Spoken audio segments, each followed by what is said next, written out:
इस फिल्म के साथ प्रोमेथियस सीरीज की ये कहानी एक नया मोड़ लेने वाली है। अगर आपने इस सीरीज के पिछले भाग नहीं देखे हैं तो पहले उन्हें देखिए, लिंक आपको डिस्क्रिप्शन में मिल जाएंगे। आइए अब देखते हैं इस सीरीज का अगला भाग, प्रेडेटर्स। फिल्म की शुरुआत होती है हवा में तेजी से गिरते हुए एक कमांडो से। वो कमांडो बेहोशी की हालत में बस गिरते चला जा रहा था। तभी एकाएक उसे होश आ जाता है। वो अपने पैराशूट खोलने का प्रयास करता है, लेकिन उसका पैराशूट नहीं खुलता है। अंततः जमीन से ठीक थोड़ा ऊपर उसका पैराशूट ऑटोमेटिकली खुल जाता है। पेड़ों की डालियों से टकराता हुआ वो काफी तेजी से नीचे आकर गिरता है, पर वो मरा नहीं था, जिंदा था। वो खड़ा होकर अपने आप को संभाल ही रहा होता है कि तभी उसके बगल में मैक्सिकन गैंगस्टर आकर गिरता है। मैक्सिकन गैंगस्टर उठते ही कमांडो पे अपनी बंदूक तान देता है। दोनों एक दूसरे को अभी समझ ही रहे होते हैं कि उनके बीच एक और आदमी आकर गिरता है जिसका पैराशूट नहीं खुल पाया था, और वो उन दोनों के सामने ही गिरकर मर जाता है। तभी अचानक कोई उन दोनों पे मिनी गन से ताबड़तोड़ गोलियों की बौछार करने लगता है। दोनों अपनी जान बचा के भागते हैं। कमांडो घूम के उस अज्ञात शूटर की ओर सरपट भागता है और पीछे से आकर उसे रुकने को बोलता है। वो अज्ञात शूटर एक रशियन फौजी था।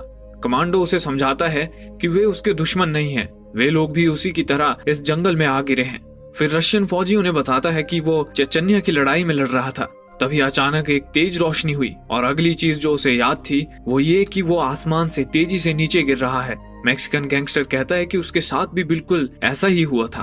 तभी उन्हें उनकी ओर निशाना साधे एक इजरायली शार्प शूटर नजर आती है। शार्प शूटर बताती है कि उसने दुनिया भर के जंगल अच्छे से देखे हैं, लेकिन ये जंगल उसने पहली बार देखा है। वो कहती है कि ना तो ये एशिया है ना अफ्रीका, शायद अमेज़न के जंगल हो। वो बताती है कि उसने और कई पैराशूट्स को उतरते देखा है। फिर वह उन्हें उन पैराशूट्स की ओर ले जाने लगती है।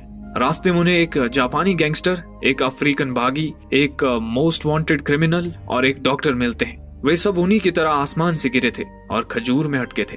अब वे एक साथ जंगल में उस तरफ बढ़ रहे थे जहां शार्प शूटर ने और भी पैराशूट उतरते देखे थे। तभी उन्हें एक जगह एक अजीब सा स्ट्रक्चर दिखाई पड़ता है जिसके नीचे कई खोपड़ियां पड़ी हुई थी। अफ्रीकन बागी उन खोपड़ियों को देख के बताता है कि वो हत्याएं जिसने भी की हैं वो खोपड़ियों को ट्रॉफी की तरह मानते हैं। जिसके पास जितनी ज्यादा खोपड़ी वो उतना बड़ा योद्धा। फिर वे लोग वहां से आगे बढ़ते हैं। रास्ते में एक जगह रशियन फौजी एक फूल की तरफ आकर्षित हो उसे छूने के लिए अपना हाथ आगे बढ़ा रहा होता है। तभी डॉक्टर आके उसे रोक लेता है। डॉक्टर उसे बताता है कि ये काफी खतरनाक पौधा है, इस फूल के द्रव में डूबे छुरी के कट से इंसान को लकवा मार जाएगा। रशियन फौजी अपनी जान बचाने के लिए उसे धन्यवाद देते हुए कहता है कि वो अब से डॉक्टर की जान की रक्षा करेगा। वे सब एक जगह थोड़ा थम जाते हैं। वहां शार्प शूटर कमांडो को दिखाती है कि मैग्नेटिक कंपास नॉर्थ साउथ ही नहीं दिखा रहा है। फिर कमांडो से बताता है कि जब से वे लोग यहाँ आए हैं सूरज भी वहीं का वहीं है, वो जरा भी नहीं हिला। कमांडो से एक और बात बताता है कि उनमें से हर कोई प्रशिक्षित हथियारा है सिवाय डॉक्टर के, और यही बात है जो उसके गले नहीं उतर रही है। फिर वे लोग आगे बढ़ते हैं। तभी उन्हें पैराशूट में बंधा बड़ा बक्सा नजर आता है, उसमें गली हुई खाल पड़ी थी। फिर वे देखते हैं कि उनके चारों तरफ ऐसे कई और बक्से हैं। वे लोग थोड़ा आगे बढ़ते हैं। तभी अचानक वे लोग एक ट्रैप में फंस जाते हैं। सब बाल बाल बचते हैं। शार्प शूटर खुद को बचाने के चक्कर में एक गड्ढे में गिरते गिरते लटक जाती है। उस गड्ढे में अंदर धारदार लकड़ी के टुकड़े खड़े हुए थे। तभी कमांडो अपनी जान पे खेलकर उस गड्ढे में गिरने से उसे बचा लेता है। फिर वहीं उन्हें एक और फौजी की सड़ी गली लाश देखने को मिलती है। लाश की स्थिति को देख डॉक्टर बताता है कि वो लाश 2 हफ्ते पुरानी है। वो लाश एक अमेरिकी फौजी की थी। फिर कमांडो सारी स्थिति का जायजा लेकर बताता है कि ये ट्रैप दरअसल इसी फौजी ने तैयार किया था, लेकिन उनके लिए नहीं बल्कि किसी भारी भरकम प्राणी का शिकार करने के लिए। लेकिन वो प्राणी जो भी था वो ना सिर्फ इस खतरनाक ट्रैप से बच गया बल्कि उसने इस फौजी के भी चिथड़े उड़ा दिए। तभी अफ्रीकन बागी को ऊपर पेड़ पे किसी के होने का एहसास होता है। वो अनजान प्राणी पेड़ के ऊपर से उन्हें देख रहा था, लेकिन वो प्राणी उन्हें दिखाई नहीं देता। चलते चलते वे सब जंगल के एक छोर पर पहुंच जाते हैं और वहां का नजारा देख वे सन्न रह जाते हैं। उनके सामने एक अलग ही सौर मंडल का नजारा था। वे लोग समझ जाते हैं कि इस वक्त वे जहां खड़े थे वो पृथ्वी नहीं थी। फिर वे लोग वहां से दूसरी दिशा में चलने लगते हैं। थोड़ा आगे चलने पे उन पर उस ग्रह के ढेर सारे जंगली कुत्ते हमला कर देते हैं। सब उन कुत्तों को गोलियों से भूनने लग जाते हैं। शार्प शूटर डॉक्टर को पेड़ पे चढ़ाकर खुद कुत्ते से मुकाबला करने नीचे रुक जाती है। तभी उसकी गोलियां खत्म हो जाती है। वो कुत्ता उसे मारने के लिए आगे बढ़ता है। तभी एक जोर की सीटी बजती है जिसे सुनकर सारे कुत्ते जंगल के अंदर उस सीटी की आवाज की दिशा में भाग जाते हैं। कमांडो समझ जाता है कि कोई उनके साथ शिकार का खेल खेल रहा है और वो सब उसके लिए शिकार हैं। तभी उन्हें पता चलता है कि मैक्सिकन गैंगस्टर उनके बीच से गायब है। अचानक मैक्सिकन गैंगस्टर की पुकार सुनाई देती है। वे लोग उस पुकार की दिशा में जाते हैं तो उन्हें मैक्सिकन गैंगस्टर वहां बीच में बैठा दिखता है। शार्प शूटर उसकी ओर जाने लगती है, तब कमांडो उसे रोकता है। वो समझ गया था कि ये कोई ट्रैप है और मैक्सिकन गैंगस्टर पहले ही मर चुका है। सब लोग मैक्सिकन गैंगस्टर की लाश को ऐसे ही छोड़ के आगे बढ़ जाते हैं। कमांडो को फॉलो करते हुए वे सब एक कैंप में पहुंच जाते हैं। वहां इंसानों के साथ कई दूसरे जीवों की खाल उतरी लाशें टंगी हुई थी। वहां उन्हें एक और जीव बंधा मिलता है। वो एक प्रेडेटर था, ब्रह्मांड का सबसे खतरनाक शिकारी, जो आज खुद एक शिकार की तरह टंगा हुआ था। वो प्रेडेटर जिंदा था। ये शिकार का खेल जो कोई भी खेल रहा था, वो प्रेडेटर का भी शिकार कर सके, इतना खतरनाक था। इसी बीच कमांडो वहां से चुपचाप निकल लेता है। थोड़ी देर बाद सबको कमांडो के गायब होने का एहसास होता है। तभी जमीन से दो भाले निकलकर अफ्रीकन बागी के शरीर को फाड़ कर रख देते हैं। उसी वक्त कैंप के बाहर से कमांडो किसी अदृश्य चीज पे गोली चलाते हुए प्रकट होता है। वे अदृश्य शिकारी भी उन सब पर हमला करने लगते हैं। उनके हथियार बिल्कुल प्रेडेटर्स की तरह ही थे। सब लोग अपनी जान बचाकर भागते हुए जंगल से नीचे झरने में गिर जाते हैं। वे शिकारी अदृश्य अवस्था से बाहर आते हैं। वे प्रेडेटर्स की तरह ही दिखते थे, लेकिन उनका पहनावा प्रेडेटर से अलग था और उनके शरीर भी प्रेडेटर से बड़े और भारी थे। पानी से निकलने के बाद शार्प शूटर कमांडो के मुंह पे घूंसा जड़ देती है, क्योंकि कमांडो ने शिकारियों को बिल से बाहर निकालने के लिए उनका चारे की तरह इस्तेमाल किया और इसमें अफ्रीकन बागी को अपनी जान गंवानी पड़ी। कमांडो का मकसद सिर्फ ये जानना था कि दरअसल उनका दुश्मन कौन है और अफ्रीकन बागी की कुर्बानी व्यर्थ नहीं गई है। कम से कम अब उन्हें उन शिकारियों की संख्या, उनके हथियार और उनकी ताकत का अंदाजा तो आ गया है। कमांडो आगे शार्प शूटर से कहता है कि कैंप में जब उन्हें वो बंधा हुआ प्रेडेटर मिला था, तब उसने शार्प शूटर की नजर पड़ ली थी कि शार्प शूटर इन प्राणियों के बारे में पहले से ही जानती है। इस पर शार्प शूटर बताती है कि उसे सिर्फ इतना पता है कि साल 1987 में कुछ कमांडोज का सामना जंगल में प्रेडेटर से हुआ था। वो प्रेडेटर वैसा ही था जैसे उन्होंने अभी कैंप में बंधा हुआ देखा था। इस घटना के बारे में और डिटेल में जानने के लिए आप हमारे चैनल पे उपलब्ध इस सीरीज की फिल्म प्रेडेटर को जरूर देखें। इसके बाद वो मिलकर शिकारियों का सामना करने की ठानते हैं और जंगल में एक जगह अपना डेरा जमा के बैठ जाते हैं। तभी शार्प शूटर को हलचल दिखाई देती है। वो अपने राइफल से देखती है तो उसे कुछ भागते हुए नजर आता है। कमांडो डॉक्टर को चारा बनाकर उसे दौड़ने के लिए कहता है। थोड़ी देर बाद कोई डॉक्टर का पीछा करने लगता है। वो डॉक्टर पे झपट्टा मारने ही वाला था कि तभी शार्प शूटर उस पर गोली दाग देती है। गोली लगते ही वो चीज जमीन पे गिर जाती है। सब भागे भागे वहां आते हैं, लेकिन वो शिकारी नहीं था। वो किसी दूसरे ग्रह का प्राणी था जिसे वे शिकारी शायद इंसानों की तरह शिकार करने लेकर आए थे। कमांडो और बाकी लोगों को जो बक्से मिले थे, उन्हीं में इनको लाया गया था। कमांडो शार्प शूटर के निशानेबाजी की तारीफ करता है। तभी शार्प शूटर पेड़ पे बने सुराख को देख के बताती है कि उसकी गोली तो इस प्राणी को लगी ही नहीं है, बल्कि उसकी चलाई हुई गोली तो पेड़ पे धंसी हुई है। इतना सुनते ही कमांडो सख्ते में आ जाता है। तभी कोई हल्के से उनके कान में कहता है, इधर। सब चौकन्ने हो आवाज की दिशा में देखने लगते हैं। फिर आवाज दूसरी दिशा से आने लगती है तो सब उस दिशा में घूम जाते हैं। तभी कमांडो को उसके पीछे से आवाज सुनाई देती है। जब वो पलट रहा होता है तभी बंदूक ताने शिकारी अदृश्य अवस्था से बाहर आता है। कमांडो अपनी जगह जम गया था। तभी वो शिकारी अपना मास्क उतारता है और उसमें से किसी एलियन की जगह एक आदमी निकलता है। वो आदमी उन सबको उसके पीछे आने के लिए कहता है। वो अपना नाम नोलैंड बताता है और बताता है कि वो वहां जिंदा बचने वाला एकमात्र इंसान है। इसके बाद वो सब उसके पीछे चल देते हैं। वो उन्हें बड़ी बड़ी चट्टानों से उभरी अजीबोगरीब विशालकाय मशीन के अंदर ले जाता है। फिर वो रेंगते हुए सुरंगनुमा रास्ते से होते हुए एक अंदरूनी कोठरी में पहुंचते हैं। वो बताता है कि दरअसल ये विशालकाय ड्रिलिंग मशीन है जो किसी ने वहां पे छोड़ दी थी। ड्रिल तो पूरी तरह से खराब हो गई थी, लेकिन उसके अंदर का बिजली बनाने का संयंत्र अभी भी क्रियाशील था। कोठरी में पहुंचकर वो लाइट्स चालू करता है। कोठरी की उस रोशनी को बाहर से देखा नहीं जा सकता था। उसके बाद नोलैंड कोठरी के दरवाजे को दोबारा भारी धातु के ढक्कन से बंद कर देता है। शार्प शूटर नोलैंड से पूछती है कि वो आखिर अब तक जिंदा कैसे है। इस पर नोलैंड कहता है कि उसके सर्वाइवल और किलर इंस्टिंक्ट की बदौलत। फिर वो बताता है कि वो अमेरिकी वायुसेना से है। क्रिमिनल नोलैंड को उसके प्रेडेटर कवच के बारे में पूछता है। नोलैंड उन्हें बताता है कि वो कवच बहुत ही करामती है, क्योंकि वो हीट सिग्नेचर को अपने अंदर ही दबा लेता है, जिससे कि शिकारी नोलैंड को नहीं देख पाते हैं। साथ ही वो इस कवच की मदद से अदृश्य भी हो सकता है। इस पर कमांडो नोलैंड से पूछता है कि वो कवच उसके पास है, यानी कि उसने एक शिकारी को तो मारा ही होगा। इस पर नोलैंड याद करते हुए बताता है कि उसने 2 या 3 शिकारियों को जान से मारा है। एग्जैक्ट नंबर उसे याद नहीं है। फिर नोलैंड उन्हें आगे बताता है कि जो प्राणी उनका शिकार कर रहे हैं वे भी दरअसल प्रेडेटर की ही एक दूसरी प्रजाति हैं। दरअसल यहाँ 2 तरह के प्रेडेटर प्रजाति हैं। वो काफी कुछ एक से लगते हैं लेकिन हैं बहुत अलग अलग। जैसा फर्क एक कुत्ते और एक भेड़िए में होता है, दोनों प्रजातियों में एक छोटी प्रजाति है, जंगल हंटर प्रजाति।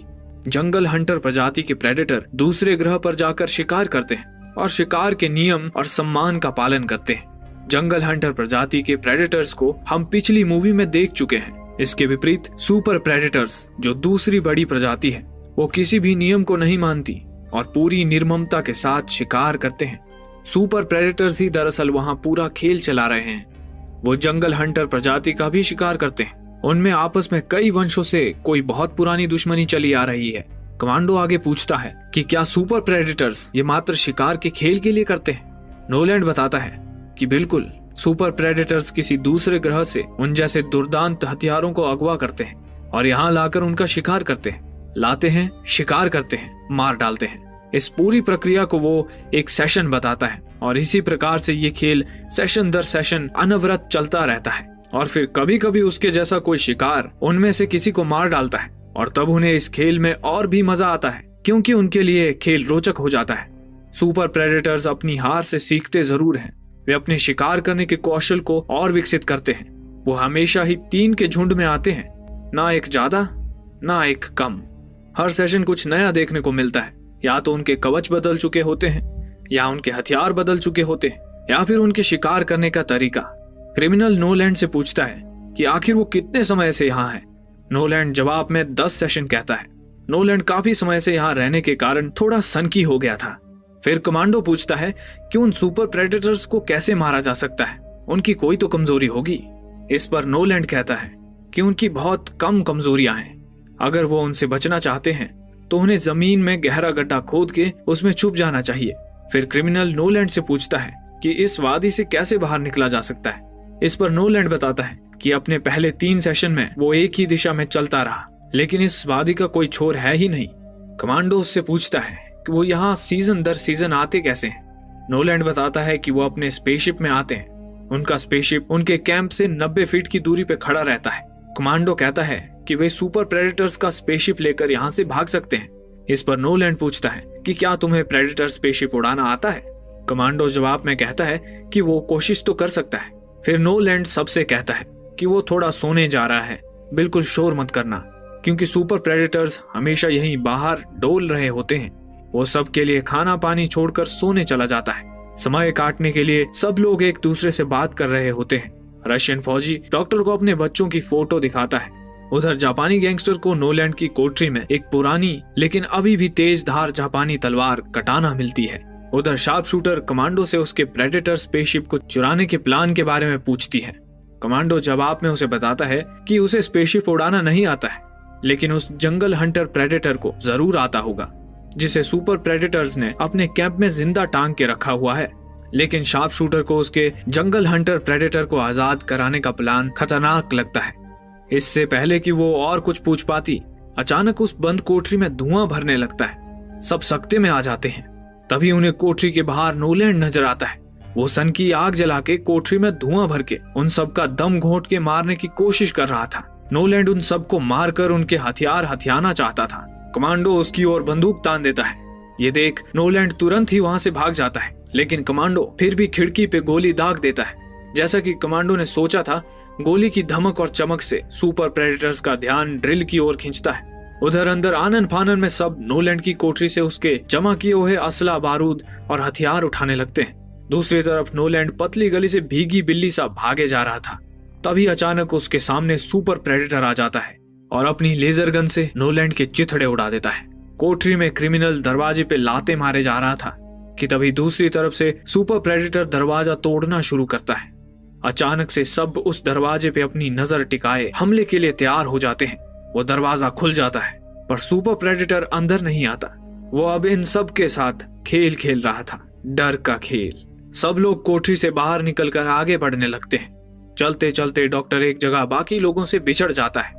अकेले सुरंग नुमा गली में वो अपने साथियों को चिल्ला के आवाज देता है, लेकिन उसे कोई जवाब नहीं मिलता। तभी उसे सुपर प्रेडेटर के दांत किटकिटाने की आवाज सुनाई देने लगती है। उधर बाकी लोग तेजी से बाहर के दरवाजे की ओर भाग रहे होते हैं। तभी डॉक्टर उन्हें देख लेता है, क्योंकि वो बगल वाली गली में ही खड़ा था। डॉक्टर उसे यहाँ से निकालने की मिन्नतें करता है, लेकिन उनके लिए दोबारा वापस लौट के डॉक्टर के पास जाना यानी फिर से सबकी जान खतरे में डालना था। इसलिए वो सब डॉक्टर को वहीं छोड़ के आगे बढ़ जाते हैं। तभी डॉक्टर की गली में एक तेज आवाज होती है, जैसे कि किसी ने दरवाजा तोड़ दिया हो। डॉक्टर तुरंत ही फ्लेयर टॉर्च जला के आवाज की दिशा में फेंकता है।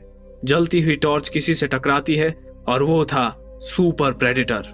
सुपर प्रेडेटर डॉक्टर की ओर बढ़ने लगता है।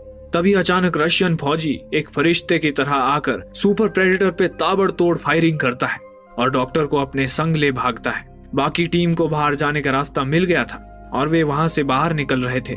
रशियन फौजी डॉक्टर को अपने आगे भगा के खुद पीछे रहकर उसे कवर कर रहा था। तभी पीछे से सुपर प्रेडेटर रशियन फौजी को अपने लेजर से भेद देता है। डॉक्टर रशियन फौजी को बचाने की जगह उसे छोड़ के भाग जाता है और टीम के साथ आगे बढ़ जाता है। उधर सुपर प्रेडेटर रेंगते हुए रशियन फौजी के पेट में ब्लेड घुसेड़ के उसे हवा में उठा लेता है। तभी रशियन फौजी उस पर थूकता है और अपने हाथों में बम डेटोनेट कर सुपर प्रेडेटर के साथ खुद को भी एक जोरदार विस्फोट में उड़ा लेता है।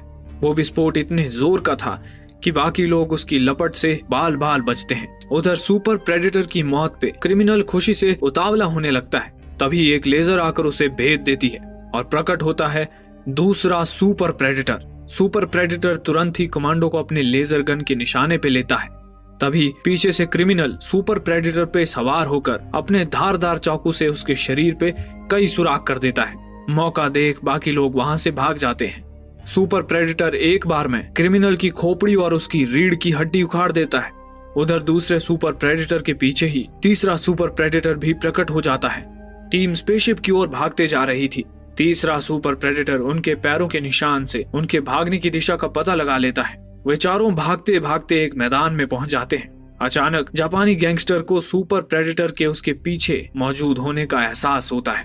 जापानी गैंगस्टर बाकी टीम मेंबर्स को आगे जाने का इशारा कर खुद वहां रुक जाता है। बाकी तीनों टीम मेंबर्स आगे निकल जाते हैं और वो कटाना तलवार निकालकर युद्ध के लिए तैयार हो जाता है। तभी वहां सुपर प्रेडेटर अपने अदृश्य स्वरूप से साक्षात स्वरूप में आ जाता है। फिर दोनों के बीच घमासान तलवारबाजी होती है और अंततः जापानी कटाना और सुपर प्रेडेटर के तीखे ब्लेड्स के वार से दोनों मर जाते हैं। अब टीम में केवल 3 ही लोग जिंदा बचे थे, डॉक्टर, शार्प शूटर और कमांडो। तभी अचानक भागते हुए डॉक्टर का पैर एक ट्रैप में फंस जाता है। शार्प शूटर जल्दी से डॉक्टर को आजाद करती है। कमांडो शार्प शूटर से कहता है कि घायल डॉक्टर अब सिर्फ उन पे एक बोझ है, इसलिए डॉक्टर को वहीं छोड़ के उन दोनों को आगे बढ़ जाना चाहिए।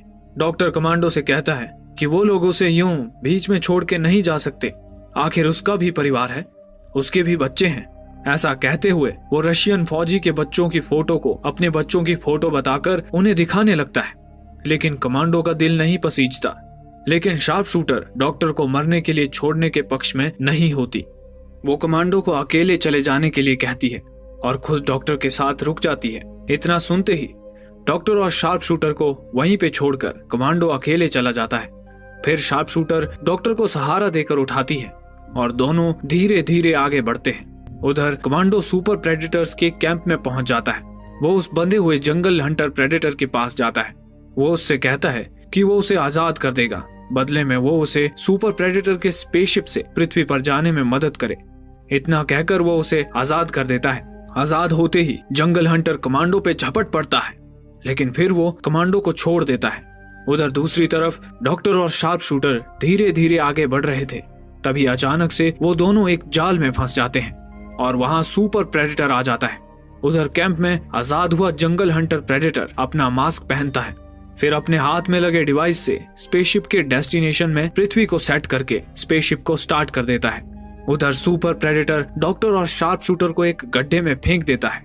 उसके बाद वो कैंप पहुंच जाता है। सुपर प्रेडेटर को आता देख जंगल हंटर प्रेडेटर स्पेसशिप की उड़ान प्रक्रिया आरंभ कर देता है। दोनों प्रेडेटर्स को आपस में भिड़ने के लिए छोड़ कमांडो तेजी से स्पेसशिप की ओर भागता है। फिर दोनों प्रेडेटर्स आपस में युद्ध करने लगते हैं। उधर कमांडो स्पेसशिप तक पहुंच गया था। अंततः स्पेसशिप उड़ना शुरू कर देता है। वहीं दूसरी ओर गड्ढे में स्पेसशिप के उड़ान का कंपन शार्प शूटर और डॉक्टर को भी महसूस होता है। स्पेसशिप की आवाज सुन दोनों समझ जाते हैं कि कमांडो स्पेसशिप से भाग पाने में सफल हो गया। कैंप में दोनों प्रेडेटर्स के बीच में भीषण लड़ाई चल रही थी। अंततः सुपर प्रेडेटर अपने ब्लेड से जंगल हंटर प्रेडेटर का सिर उसके धड़ से अलग कर देता है। उधर गड्ढे में डॉक्टर इजरायली शार्प शूटर से पूछता है कि अगर फिर से उसे चुनने का मौका मिलेगा तो क्या वो फिर से कमांडो के साथ न जाके उसे बचाना ही चुनेगी।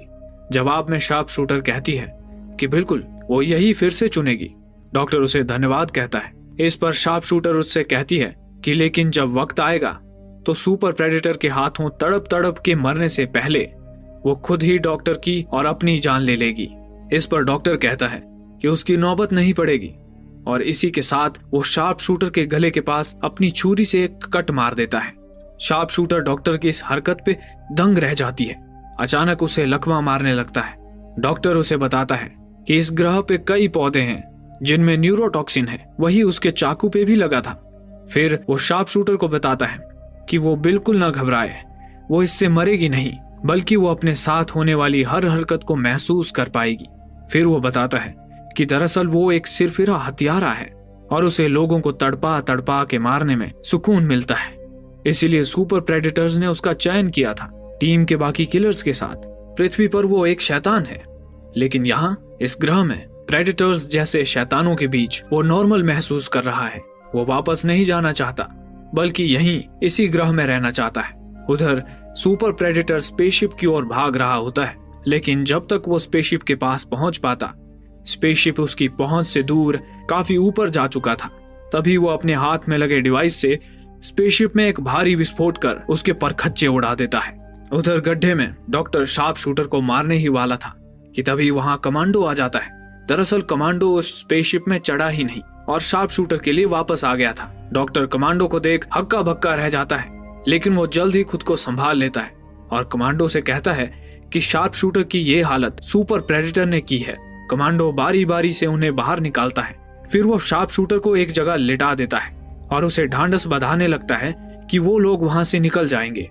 डॉक्टर कमांडो को बातों में उलझा के उस पर भी उसी छुरी से वार कर ही रहा होता है। तभी कमांडो पलट के डॉक्टर की छुरी उसी के चेहरे में घुसेड़ देता है, जिससे डॉक्टर का शरीर भी लकवाग्रस्त होने लगता है। फिर कमांडो उसे घसीट के कैंप के बीच में लेकर जाता है। फिर कमांडो उसके चारों ओर बारूद की लाइन बिछा देता है। तभी वहां सुपर प्रेडेटर आ जाता है। वो अपने इंफ्रारेड विजन से शिकार ढूंढ रहा होता है। तभी उसे लकवाग्रस्त डॉक्टर नजर आता है। वो डॉक्टर के शरीर में अपने ब्लेड घुसेड़ देता है। फिर वो जैसे ही डॉक्टर को पलटता है, डॉक्टर पे लगे ढेर सारे ग्रेनेड फट जाते हैं और सुपर प्रेडेटर भी कई फीट उछलकर दूर गिर पड़ता है। फिर जब वो खुद को संभालते हुए खड़ा होता है तो सामने कमांडो को खड़ा पाता है। फिर कमांडो बारूद की लकीर पे आग लगा देता है। आग की गर्मी के कारण उसकी इंफ्रारेड विजन कमांडो के शरीर की गर्मी नहीं देख पा रही थी। तब कमांडो दौड़ा दौड़ा के सुपर प्रेडेटर को कूटता है और भाग जाता है।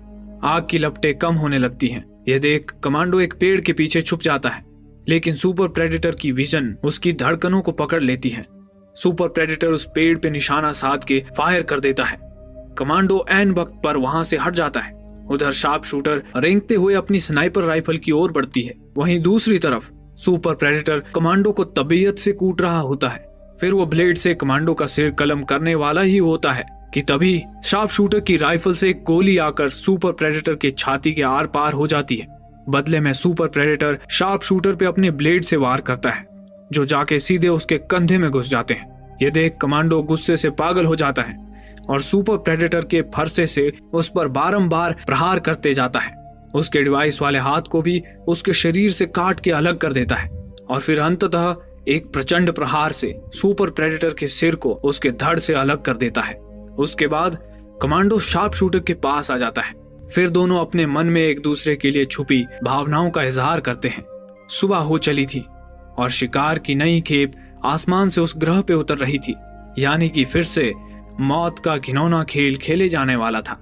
कमांडो और शार्प शूटर आसमान से उतरते उनके जैसे इंसानों को देख रहे होते हैं। फिर कमांडो कहता है कि अब उन्हें इस मनहूस ग्रह से निकलने का तरीका खोजना चाहिए और फिर वो लोग वहां से आगे बढ़ जाते हैं। उसी समय वहां से अरबों मील दूर पृथ्वी पर एक जानी मानी बायोलॉजिस्ट डॉक्टर ब्रैकेट को एक खुफिया लैब में ले जाया जा रहा होता है। वहां उसकी नजर वहां रखे प्रेडेटर के शस्त्रों और मुकुट पे पड़ती है, जिन्हें देख वो चकित रह जाती है और फिर वो कुछ ऐसा देखती है जिसे देख के उसकी आंखें फटी की फटी रह जाती हैं। सामने साक्षात प्रेडेटर अचेत लेटा हुआ था। और इसी के साथ ये फिल्म यहीं समाप्त हो जाती है। दोस्तों, अगर आपको ये वीडियो अच्छा लगा तो आप हमें सपोर्ट करने के लिए हमें सब्सक्राइब कर सकते हैं, ताकि हम ऐसी ही और वीडियोस आपके लिए लेकर आ पाएं। धन्यवाद।